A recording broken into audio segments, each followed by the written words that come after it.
नमस्कार दोस्तों, स्वागत है आपका एक बार फिर हमारे channel sine theta cos theta पे। तो चलिए पढ़ाई शुरू करते हैं। तो दोस्तों, जैसा कि आप लोग जानते हैं कि हम लोग आज किसके बारे में बात करने वाले हैं, डिटर्मिनेंट के बारे में बात करने वाले हैं। डिटर्मिनेंट आखिर होता क्या है? जैसे कि एक स्क्वायर मैट्रिक्स होता है, एक स्क्वायर मैट्रिक्स है ए बी सी डी, इसका क्या है 2x2 है ऑर्डर। तो बस ए डिटर्मिनेंट को हम लोग इस तरह लिखते हैं, डिटर्मिनेंट ऑफ ए को इस तरह लिखेंगे, इसको ए बी सी डी। इसको हम लोग क्या करते हैं, डिटर्मिनेंट ए से भी दिखाते हैं या तो डेल्टा ए से भी दिखाते हैं। डेल्टा ए की मत दिखाइए क्योंकि उससे हम लोग ट्रायंगल दिखा सकते हैं। क्या कर सकते हैं, उससे ट्रायंगल दिखा सकते हैं। मेरा आवाज आ रहा है आप लोग तक? ठीक है। क्या बोल रहे हैं हम कि जो ए यहाँ पर क्या है, ये क्या है आपका मैट्रिक्स है। क्या है ये? मैट्रिक्स का दिखाएं हम कि मैट्रिक्स कैसे दिखाते हैं। लेकिन बस उसी तरह यहाँ पर एक आपको ये साइन लग जाएगा, इक्वल टू ये साइन आपका लग जाएगा और ये ए बी सी डी हो जाएगा। यहाँ पर ये किसका शो कर रहा है, ये डिटर्मिनेंट ए को शो कर रहा है। देखिए, जो ए का यहाँ पर डिटर्मिनेंट ए है, इसको हम लोग क्या पढ़ेंगे, डिटर्मिनेंट ए ही पढ़ेंगे, ना कि इसको हम लोग मॉडुलस पढ़ेंगे। इसको मॉडुलस ऑफ ए नहीं पढ़ेंगे हम लोग, क्या पढ़ेंगे, डिटर्मिनेंट ऑफ ए। समझ में आ रहा है? और जो स्क्वायर मैट्रिक्स होता है सिर्फ उसी का होता है डिटर्मिनेंट। अगर ये 2x3 का ऑर्डर में होता, 2x3 का ऑर्डर में होता तो ये इसका क्या होता, डिटर्मिनेंट नहीं होता। सिर्फ स्क्वायर मैट्रिक्स का ही डिटर्मिनेंट होता है, सिर्फ स्क्वायर मैट्रिक्स का ही डिटर्मिनेंट होता है, नहीं तो नहीं होता। स्क्वायर मैट्रिक्स में 2x2 3x3। समझ में आ रहा है? ठीक है। तो हम लोग सबसे पहले देख लेते हैं कि निकालते कैसे हैं डिटर्मिनेंट का वैल्यू। तो हम लोग पहले ये 2x2 ऑर्डर का देखेंगे, फिर 3x3 का देखेंगे। ठीक है। तो सबसे पहले हम लोग क्या देख लेते हैं, 2x2 का ऑर्डर का देख लेते हैं। अगर मान लीजिए ए एक डिटर्मिनेंट है, उसका पहला एलिमेंट हम जैसे एलिमेंट लिखते हैं A11 A12। ठीक है। ये आपका कौन सा हो जाएगा, A21 और ये आपका A22। ठीक है। ये एलिमेंट आपको समझ में आ गया, ये एलिमेंट हम लिखे थे, कैसे याद है ना? ठीक है। तो ये क्या है, स्क्वायर मैट्रिक्स है। अब इसका अगर डिटर्मिनेंट का वैल्यू निकालना है तो कैसे निकालेंगे? देखिए, अगर 2x2 का ऑर्डर में है तो सबसे पहले एक रो अपना एक मन में ऐसे एक लाइन बना लीजिएगा। क्या कर लीजिएगा, अपने एक मन में एक ऐसे लाइन बना लीजिएगा, मतलब कि इस ऐसे करके और एक ऐसे करके, मतलब कि एक इससे ऐसे इंटू होगा A11 A22 और एक उससे ऐसे इंटू होगा A12 इंटू A21। समझ में आ रहा है? अब बीच में साइन क्या होगा, माइनस होगा। बीच में साइन क्या होगा, माइनस होगा। कोई दिक्कत नहीं है।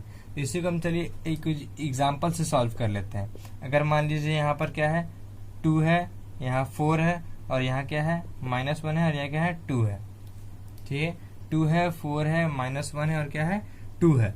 तो देखिए अब क्या होगा इसमें, 2 माइनस, बीच में माइनस लग रहा है और ये क्या है, इसका पहले से माइनस है। ठीक।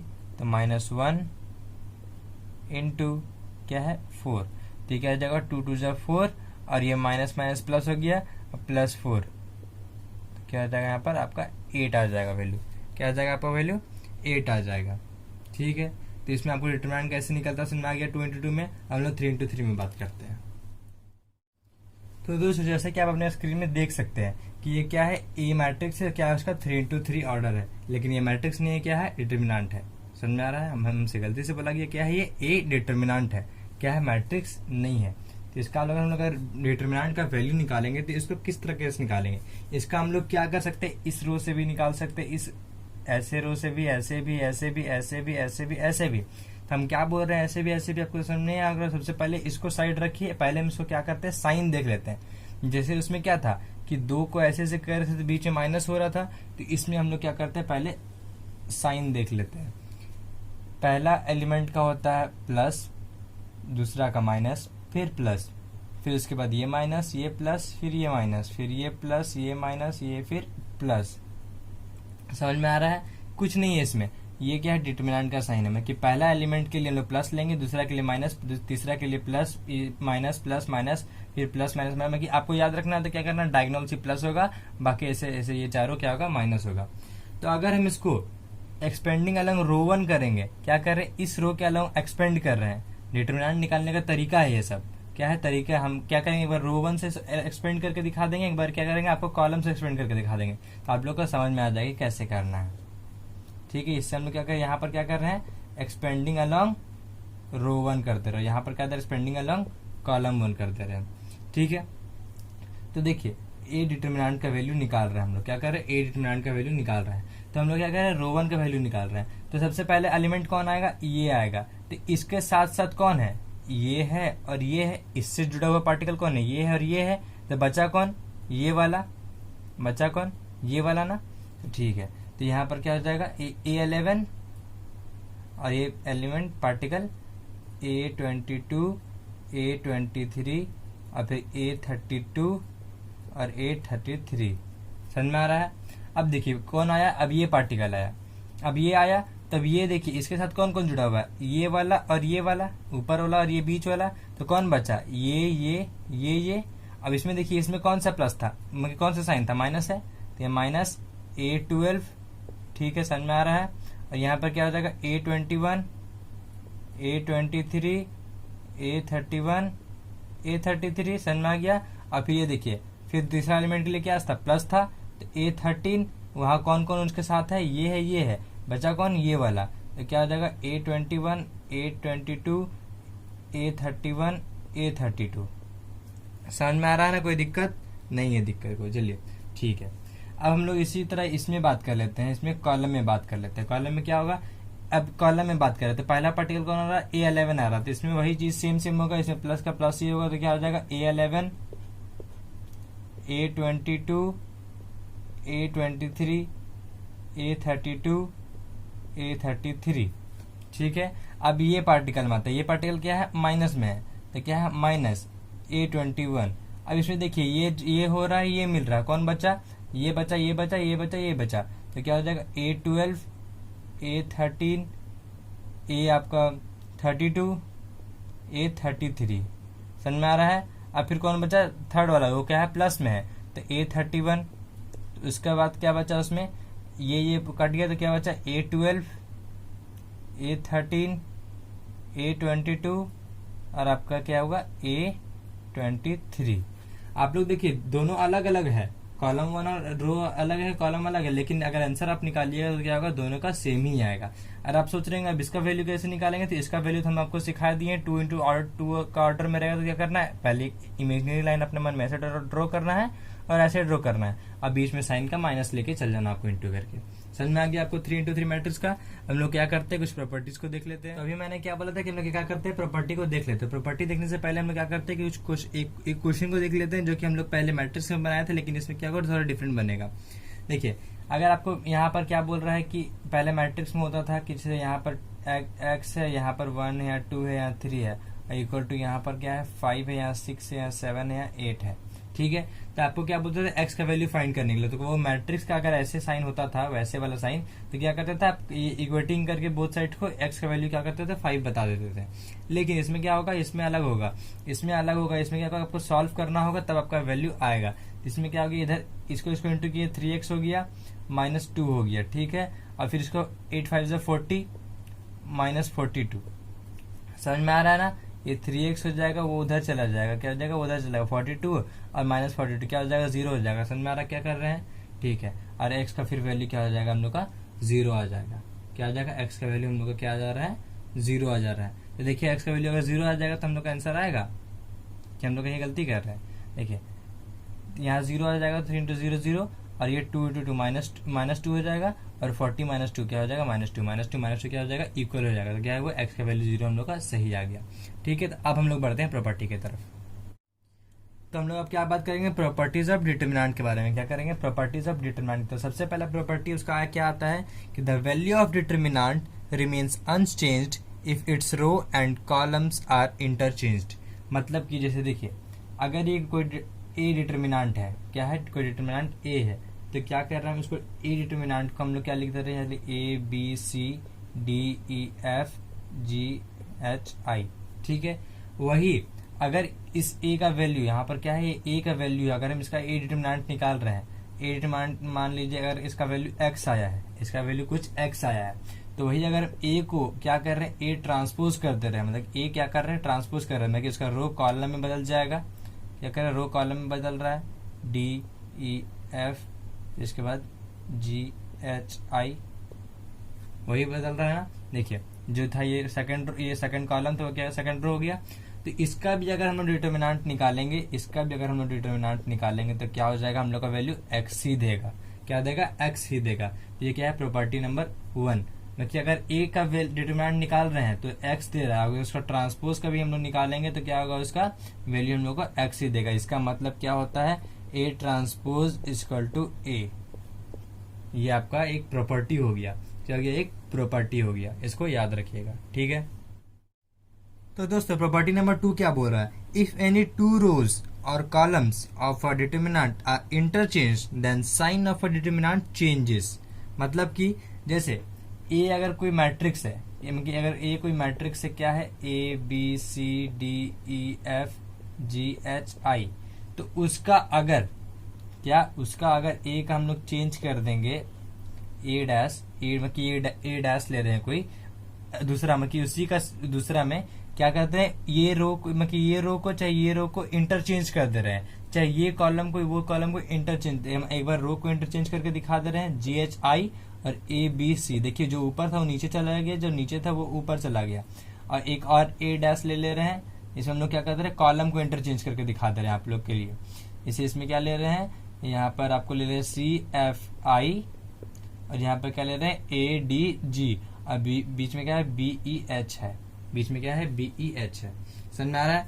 तो दोनों अगर इसका डिटर्मिनेंट अगर x आया, पहला का डिटर्मिनेंट अगर x आया है, पहला का डिटर्मिनेंट अगर आप लोग का x आया है, तो ये दूसरा का डिटर्मिनेंट जो आएगा ये ट्रांसपोज को क्या होगा, माइनस एक्स आएगा। क्या आएगा, माइनस एक्स आएगा।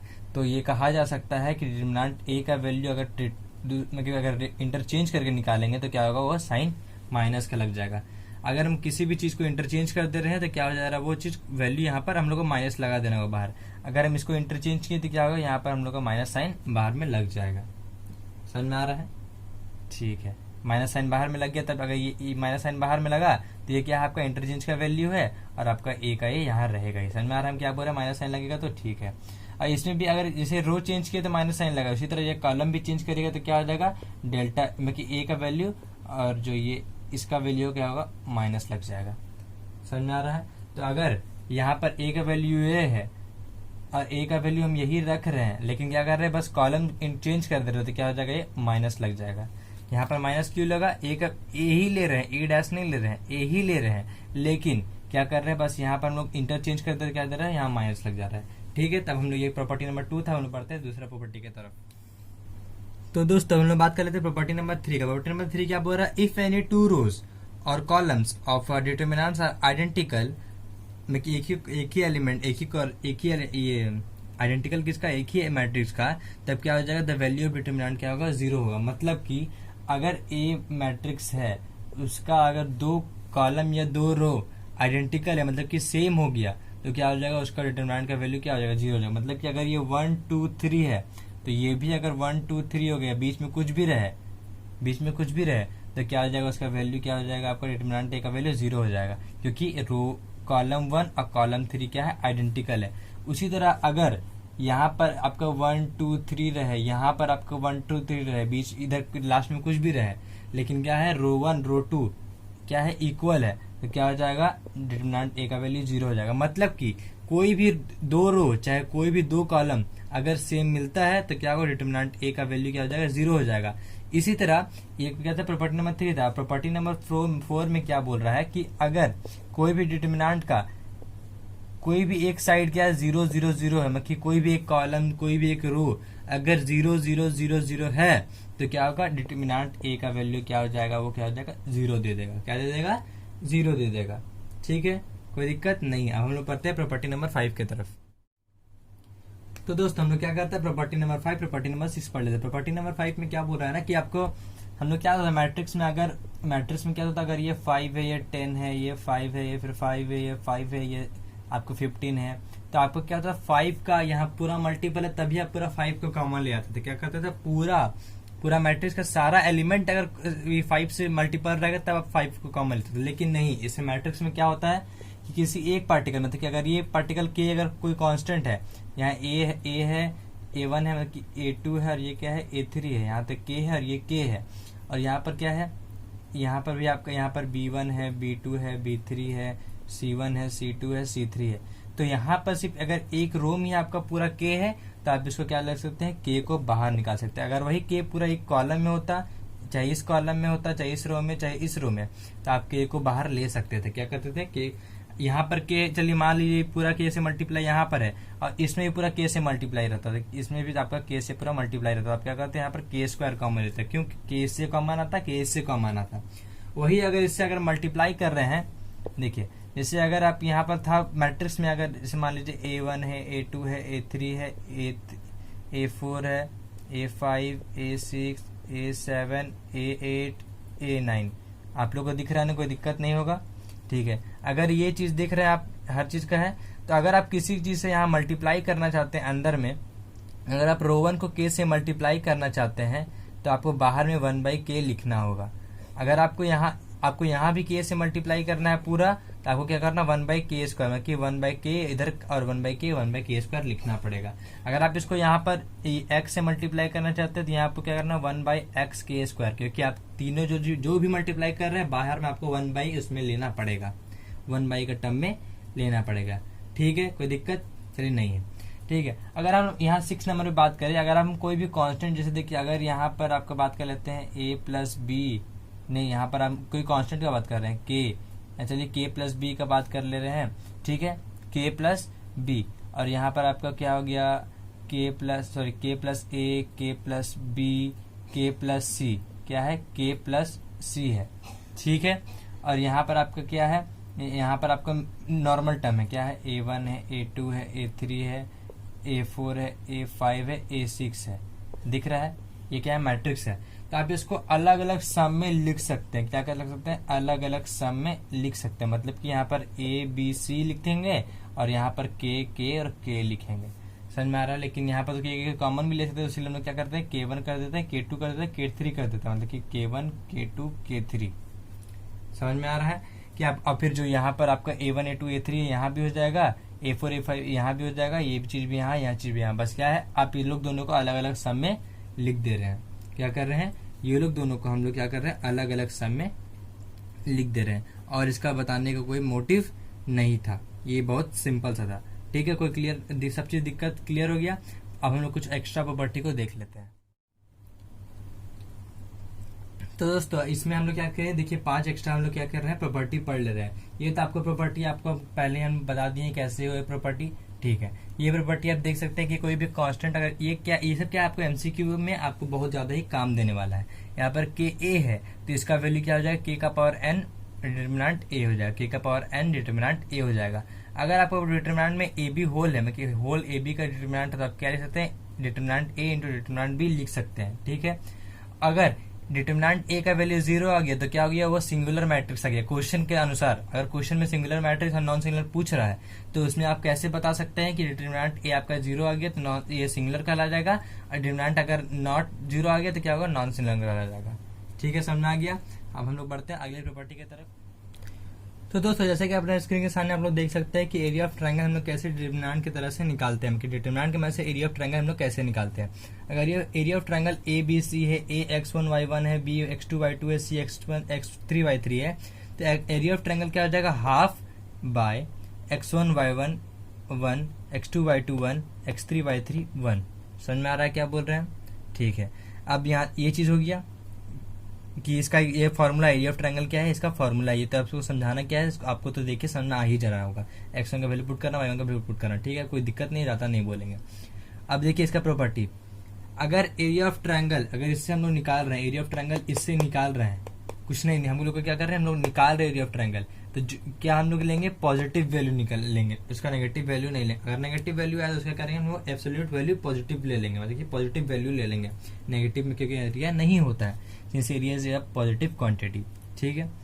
We always take the absolute value of determinant में, कि हमेशा पॉजिटिव लेंगे, ठीक। अब देखिए सेकंड में, अगर हम लोग एरिया दिया हुआ है, क्या दिया हुआ है, एरिया दिया हुआ है, अगर हम लोग को वैल्यू फाइंड करने बोलता है, क्या बोलता है, एरिया दिया हुआ है और हम लोग का वैल्यू फाइंड करने बोलता है किसी के पॉइंट का, तो हम लोग क्या करेंगे कि उसमें हम लोग एक बार प्लस लेके चलेंगे, एक बार क्या करेंगे, माइनस लेके चलेंगे, एक बार प्लस लेके चलेंगे, एक बार क्या करेंगे, माइनस लेके चलेंगे, ठीक है। एरिया दिया हुआ है क्या करेंगे, एक बार प्लस एक बार माइनस, क्योंकि वो क्या करेगा, स्क्वायर यूनिट में दिया हुआ रहेगा, तो हम लोग एक बार प्लस लेके चलेंगे, एक बार क्या करेंगे, माइनस लेके चलेंगे, ठीक है। आप फिर देखिए the area of a triangle found by 3 collinear points is 0। मतलब कि अगर बोला जाता है कि 3 कोलिनियर जो एरिया ऑफ ट्रायंगल जो बना हुआ क्या है 3 कोलिनियर पॉइंट से बना हुआ है, तो उसका जो एरिया ऑफ ट्रायंगल जो होगा क्या होगा वो 0 होगा। Area of triangle of 3 collinear points equal to 0। और अगर क्या बोल रहा है कि इक्वेशन फाइंड करने का, किसी का इक्वेशन फाइंड करने बोलेगा आपको, जैसे मान लीजिए ए पॉइंट है x1 y1 और बी है x2 y2, तो आपको बोलेगा ये लोग दोनों का लाइन का इक्वेशन फाइंड करो, तो क्या करिएगा एक्स वाई ऊपर में लिख दीजिएगा, फिर किनारे 1 1 1 और फिर जो बचा x1 y1 y2 y2 और सबको वैल्यू क्या करिएगा 0 बैठा दीजिएगा। तो इससे आपको एक इक्वेशन आ जाएगा, क्या हो जाएगा एक। इसको अगर सॉल्व कर दीजिएगा एक्सपेंडिंग अलग रो 2 रो 1 किसी भी एक्सपेंड करके, अब इसे सॉल्व करके आपको करेंगे, इससे आप निकाल सकते हैं वैल्यू। ठीक है, यहाँ तक हो गया। तब हम अब और देख लेते हैं आगे इसमें और क्या अच्छी चीज है। तो दोस्तों इस वीडियो में हम लोग बात करेंगे माइनर निकालने के लिए, कोफैक्टर निकालने के लिए क्या करेंगे, इवेल्युएट करने के लिए। तो माइनर कैसे करेंगे, कोफैक्टर कैसे निकालेंगे, इवेल्युएट कैसे करेंगे। देखिए माइनर, देखिए माइनर निकालना, अगर इस डिटरमिनेंट में आपको M11 से 11 है, ये पार्टिकल A11 है, ये 212 है, 13 है, क्या है आपका 13 नहीं, ये आपका ये क्या है आपका 21 है, और क्या है 22 है। समझ आ गया। ये जो पार्टिकल जो हम लिखे हैं वही पार्टिकल का हम बात कर रहे थे कि ये सब पार्टिकल है। तो अगर इस पार्टिकल हम इसको क्या करते हैं ना कि इसको A11 A11 A12 का फॉर्म में ही लिख देते हैं, A21 और यहाँ पर क्या हो जाएगा A22। समझना गया, ये फॉर्म में लिख दिया एलिमेंट है। अगर आपको इसका माइनर निकालना है, इसको पूरा क्या करना, माइनर निकालना है कि M11 फाइंड करना है, M11 फाइंड करना है कि पहला पार्टिकल का फाइंड करना है, तो इसमें क्या हो जाएगा M11 का माइनर क्या हो जाएगा A22 हो जाएगा। कैसे हो जाएगा, इसका क्या है माइनर है, माइनर किसका, इस पार्टिकल का माइनर कौन है A22। कैसे, जो यहाँ पार्टिकल रहेगा उससे इसको क्या करना है, दखल अंदाजी कर देना है, जो उससे टच रहेगा उसको क्या कर देना है, गायब कर देना है, और जो बचेगा उसको लिख देना है। तो M12 का क्या हो जाएगा, जैसे इसका इससे से ये टच है, बचा कौन A21। ठीक है, अब बात कर लेते हैं M किसका 21 और M22 का। तो M21 का बताइए कौन सा होगा, ऐसे ऐसे, तो बचा कौन A12। ठीक है, अब M22 कौन बचा, A11 बचा। आप लोग देख सकते हैं जिसका हम लोग निकालना हो उसका एक दूसरा पार्ट में कि सीधा पार्ट जो होता है टेढ़ा पार्ट, वो आपको ये होता है M11 में, उसका आपको क्या देता है M दे देता है, क्या देता है M दे देता है। ठीक है, यहाँ तक हम लोग देख लिए। अगर हम क्या करेंगे, कोफैक्टर निकालेंगे। कोफैक्टर कैसे निकालेंगे, कोफैक्टर निकालेंगे सबसे आसान तरीका यही है कि A11 जो हम लोग कोफैक्टर का हम लोग क्या करते हैं, बड़ा ए से डिनोट करते हैं, क्या करते हैं बड़ा ए से डी दिखाते हैं, बड़ा ए से दिखा रहे हैं। तो सबसे पहले -1 आप लोग को लिखना होगा, क्या करना होगा -1 लिखना होगा, उसको ब्रैकेट देना होगा। और जो ऑर्डर है 1 + 1, तो 1 + 1 का ऑर्डर लिख देना। और फिर क्यों माइनर कौन सा है M11। ठीक है, अगर मान लीजिए A12 का कोफैक्टर में कि सेकंड पार्टिकल का कोफैक्टर निकाल रहे हैं, तो उसमें क्या करना होगा, -1 सब में लिखना है, -1 सब में इंटू करना है, लेकिन यहाँ ऊपर पावर चेंज हो जाएगा 1 + 2, क्योंकि ये 1 और 2 है तो 1 + 2। और एक किस पार्टिकल का निकाल रहे हैं 12 का, तो यहाँ करेंगे M12 से इंटू कर देंगे। तो ये A13 का भी इसी तरह होगा, A22 का भी, सॉरी A13 बोल दिए, A21 A22 का भी इसी तरह होगा, मतलब -1 से दोनों इंटू होगा, ऊपर में क्या हो जाएगा, यहाँ 2 + 1 हो जाएगा, इसका क्या होगा 2 + 2 हो जाएगा, और यहाँ पर क्या हो जाएगा, ये आपका M21 और ये आपका M22। समझ में आ रहा है, कोई दिक्कत नहीं है। इसी तरह आप इसको इसमें भी करेंगे। A11 के लिए कौन बचेगा, ये दोनों बचेगा, इसके लिए ये दोनों, इसके लिए कौन बचेगा, ये और ये पार्टिकल का बचेगा कॉम्बिनेशन। जैसे उसमें क्या करता है रो 1 रो 2 का एक्सपेंड करे थे, उसी तरह इसमें भी निकलेगा उसी तरह। इसी तरह आपको सबको लंबा लंबा करके निकालना होगा, सबको लंबा लंबा करके आपको एक एक करके माइनर और आपको कोफैक्टर निकालना होगा। ठीक है, अगर आपको बोल दिया कि इसको करिए एक्सपेंड, अगर रो 2 का अलोंग आपको एक्सपेंड करना है, क्या करना है, एक्सपेंड करना नहीं, आपको using cofactors of elements of second row evaluate, क्या बोलेगा, using cofactor of second row का कोफैक्टर के मदौलत से आपको क्या करना है, इवेल्युएट करना है। तो आपको कैसे करेंगे, देखिए सेकेंड क्या बोला है, सेकेंड, तो इसके मदद से आपको क्या करना है, इवेल्युएट करना है, किसको, इसको करना है। तो आपको क्या करना होगा, सबसे पहले A21 निकालना होगा, A22 निकालना होगा, A23 निकालना होगा। जब ये दोनों निकल जाएगा तो हम लोग को क्या लिखेंगे, इवेल्युएट लिख के, आपको इवेल्युएट लिख के क्या करना होगा, A21 और A21 में कि एक छोटा पार्टिकल है उसका cofactor plus A22 plus A23 plus A23। समझ में आ रहा है ना, कोई दिक्कत नहीं है। ठीक है, इसमें कोई दिक्कत तो होना भी नहीं चाहिए। ये लोग तो आप इसको ऐसे ही निकाल ही सकते हैं, एक पार्टिकल हम निकाल के दिखा सकते हैं। A21 का कौन सा है, -1 तो लिखे ही, ऊपर में क्या जाएगा 2+1, और यहाँ पर कौन सा बच गया, A21 का कौन सा हुआ, इसे ये टच हुआ और ये टच हुआ, तो बचा कौन, ये तो A12, A13, A32 और A33, तो ये आपको क्या निकल गया, A21 निकल गया। यहाँ तक ठीक है। हम लोग आगे देखते हैं एडजॉइंट कैसे निकालते हैं, एडजॉइंट से मदद से ए इनवर्स कैसे निकालते हैं, फिर कुछ और देखेंगे, वीडियो को पॉज कर देंगे। तो आप लोग अपने स्क्रीन के सामने एक छोटा सा पार्ट देख रहे हैं, मतलब कि छोटा सा हिस्सा देख रहे हैं। देखिए ये क्या है, एडजॉइंट ए निकालने का तरीका है। जैसे आप लोग निकाल लीजिएगा माइनर कोफैक्टर, तो आपको फिर आगे क्वेश्चन में क्या पूछेगा, एडजॉइंट ए निकालने के लिए बोलेगा। तो एडजॉइंट ए किसी का भी निकालेंगे तो कैसे निकालेंगे, देखिए कोफैक्टर ऑफ ए 11 पार्टिकल का हमें कि 1 पार्टिकल का कोफैक्टर 1 पार्टिकल का कोफैक्टर 2 पार्टिकल कोफैक्टर का 2 पार्टिकल का, ये सब किसका कोफैक्टर है, किसका है कोफैक्टर, जैसे निकालने सिखाए थे। कोफैक्टर निकाल के फिर आपको क्या करना है, ऐसे पुट कर देना है, क्या करना है, ऐसे पुट कर देना है। ठीक है, ऐसे पुट कर दिए, और फिर उसके बाद उसका हम लोग ट्रांसपोज निकालेंगे तो क्या हो जाएगा, एडजॉइंट ए निकल जाएगा। इसी तरह आपको क्या करना है, ये 3x3 मैट्रिक्स में भी करना है आप लोग। लेकिन चेक करने के लिए एक सिंपल सा ट्रिक यूज कर सकते हैं, जैसे कि अगर मान लीजिए आपको ए कोई पार्टिकल है ABCD, कोई अगर एक पार्टिकल है ABCD, जिसका अगर आपको एडजॉइंट ए निकालना है, क्या करना है आपको, इसका एडजॉइंट ए निकालना है। तो इसका अगर एडजॉइंट ए निकालेंगे तो कैसे निकालेंगे, तो ए और डी को क्या करिए आप इंटरचेंज कर दीजिए, क्या करिए डी और ए इधर कर दीजिए, और ये लोग दोनों का साइन क्या कर दिए, चेंज कर दीजिए, क्या कर दिए, साइन चेंज कर दिए। क्या आप लोग का ये निकल गया, आपको क्या निकल गया, ये आपका एडजॉइंट ए निकल गया। क्या निकल गया आपका, एडजॉइंट ए निकल गया। ठीक है, कोई दिक्कत नहीं है। चलिए ये आपका क्या निकल गया, एडजॉइंट निकल गया। 2x2 का आप ऐसे चेक कर सकते हैं, कैसे चेक कर सकते हैं, यहाँ डी लिखा गया गलती से, यहाँ बी होगा। ठीक है, सबसे पहले ये लोग दोनों को इंटरचेंज करना है। ठीक है, और उसके बाद क्या करना है, ये लोग दोनों को क्या करना है, साइन माइनस में कर देना है। क्या करना है, साइन माइनस में कन्वर्ट कर देना है। ठीक है, माइनस में साइन कन्वर्ट हो गया। अगर इसी तरह आप लोग क्या करेंगे, अगर आप लोग बात करें 3x3 मैट्रिक्स का, क्या बात कर रहे हैं 3x3 मैट्रिक्स का, जैसे कि आप मान लीजिए 3x3 मैट्रिक्स कौन सा यूनिट में है आपका, इस तरह में देखिए 1 2 3 4 5 6 0 2 1, मतलब 0 2 0 है। अगर इस टाइप का ये आपका क्या है 3x3 मैट्रिक्स में, इससे अगर एडजॉइंट निकाल लिए हैं तो आप इसको चेक कैसे करेंगे, तो चेक करने का एक तरीका हो गया कि जैसे देखिए ये देखिए 5 है 2 है, फिर देखिए आपको पहले क्या करना है, बीच से स्टार्ट करना है। 5 लिखेंगे, फिर क्या लिखेंगे 2 लिखेंगे, फिर क्या लिखेंगे आप, फिर 2 लिखेंगे, 5 2 2, नीचे से फिर ऊपर गया, फिर क्या लिखेंगे 5 लिखेंगे। समझ में आ रहा है, जो यहाँ लिखेंगे फिर यहाँ भी वो चीज़ होना चाहिए। ठीक है, अब आएंगे हम लोग इस लाइन पे, इसमें 6 लिखेंगे, 0 लिखेंगे, 3 लिखेंगे, 6 लिख रहे हैं, 0 लिख रहे हैं, 3 लिख रहे हैं, फिर क्या लिख रहे हैं 6 लिख रहे हैं, फिर ये हो गया। अब ये लाइन पे आते हैं, 4 लिखें, 4 लिखने के बाद क्या लिख रहे हैं 0 लिख रहे हैं, फिर 1 लिख रहे हैं, फिर 4 लिख रहे हैं, और जो ऊपर में लाइन है वही नीचे भी लिखना होगा 5 2 2 5। तो आप लोग फिर देखिए ये एक बार इसको मानिएगा, फिर एक बार इसको मानिएगा, मतलब कि 5 × 0 6 × 12 क्या हो गया, -12 को फॉर्म आ गया। तो एडजॉइंट ए का पहला पार्टिकल क्या हो जाएगा आपका, -12 आ जाएगा। इस तरह आप इसको क्या करेंगे, चेक करके इसको आप वैल्यू निकाल सकते हैं। आपको हम आसान सा ट्रिक बता दिए। अगर आपको ए इनवर्स करके फिर आपको क्या बोलेगा, ए इनवर्स निकालने के लिए हम पहले आपको सिखा चुके हैं एलिमेंट्री रो ट्रांसफॉर्मेशन करके, लेकिन आपको यहाँ बोलेगा ए इनवर्स फाइंड करने के लिए एडजॉइंट ए का मदद से, तो आपको क्या करना, इस तरीके से फाइंड करके आपको दिखाना होगा। ठीक है, क्लियर हो गया। हम लोग बस आखिरी एक टॉपिक की तरफ बढ़ के खत्म करते हैं वीडियो को। तो जैसे कि आप अपने स्क्रीन के सामने देख सकते हैं कि अगर आपको कंसिस्टेंट और इनकंसिस्टेंट, चाहे इनफिनाइट सॉल्यूशन, नो सॉल्यूशन, या आपको यूनिक सॉल्यूशन पूछ दिया कि आपको कौन कौन सा सॉल्यूशन है, चाहे ये कंसिस्टेंट है कि नहीं कंसिस्टेंट है, तो आप इस तरीका से बता सकते हैं। सबसे पहले अगर आपको कोई ए दिया हुआ तो उसको क्या करेंगे, आप इसको तोड़ेंगे, क्या करेंगे, उसका वैल्यू निकालेंगे। अगर उसका वैल्यू आपको नॉट 0 आया, मतलब 0 के बराबर नहीं आया, तो क्या उसको आप वहीं तक छोड़ देंगे, आप उसका वैल्यू क्या हो जाएगा, यूनिक सोल्यूशन हो जाएगा, ना कि और तो कंसिस्टेंट हो जाएगा, मतलब जो आपको पूछा आप वो लिख सकते हैं। ठीक है, यूनिक सोल्यूशन नहीं तो कंसिस्टेंट हो जाएगा। ठीक है, अगर उसका वैल्यू नॉट 0 आ गया तो क्या हो गया, उसका वैल्यू नॉट 0 आ गया। तो अगर उसका वैल्यू 0 आ गया, क्या हो गया, उसका वैल्यू अगर 0 आ गया तो फिर हम लोग 2 कदम और आगे बढ़ेंगे।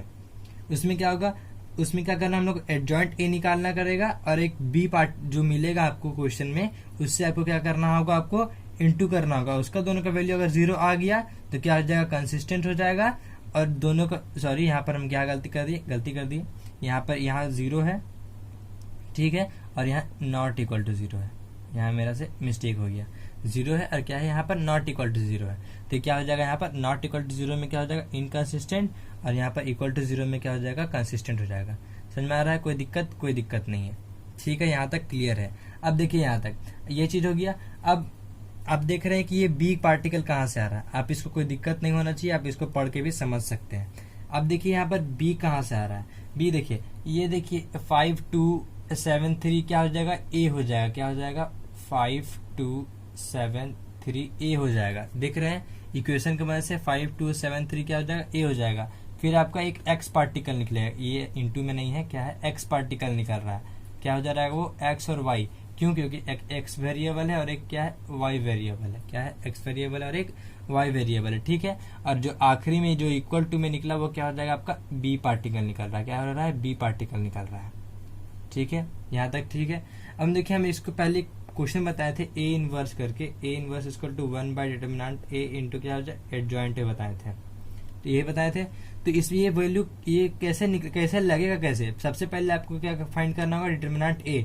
डिटर्मिनेंट ए अगर नॉट इक्वल टू जीरो आया तभी जाके आप इस फॉर्मूला को लगा सकते हैं, वरना आप इससे आगे नहीं बढ़ सकते हैं। तो इसमें देखिए ये किसका फॉर्म में है, जैसे देखिए ए इंटू एक्स का फॉर्म में है, a into x equal to b आया है। अगर x निकालना हो तो x equal to a inverse b आएगा। तो आप इससे अगर x का वैल्यू फाइंड कर सकते हैं। ए इनवर्स कैसे निकालेंगे, ऐसे निकालेंगे। ठीक है, क्लियर है? यहाँ तक चैप्टर खत्म हो गया। तो अब उसके बाद हम लोग क्या करेंगे, बात खत्म। हम लोग मिलते हैं अगले टॉपिक में, तब तक के लिए थैंक यू।